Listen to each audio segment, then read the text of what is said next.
आज मातोश्रीवर बेस्टच्या संदर्भात एक महत्त्वाची बैठक झाली। मुंबईमध्ये झालेल्या भीषण अपघाताच्या अनुषंगाने उद्धव ठाकरेंनी आज बेस्ट कामगार सेनेचे अध्यक्ष सुहास सामंत यांच्यासोबत चर्चा केली। बेस्ट जबाबदारी कोणाची, बेस्ट बसचं खासगीकरण, बेस्टमध्ये कायमस्वरूपी कामगार भरती यासह अनेक विषयांवर उद्धव ठाकरे यांच्यासोबत चर्चा झाल्याची माहिती सूत्रांनी दिली आहे। दरम्यान उद्या महापालिका आयुक्त यांच्या विरोधात काळी पट्टी लावत बेस्ट कर्मचारी निषेध करणार असल्याची माहिती देखील सूत्रांनी दिलेली आहे।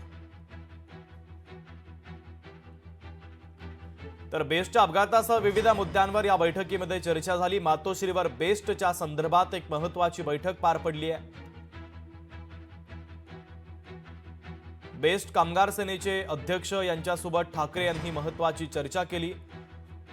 बेस्ट बसच्या अनेक मुद्द्यांसह महत्त्वाची चर्चा करण्यात आलेली आहे।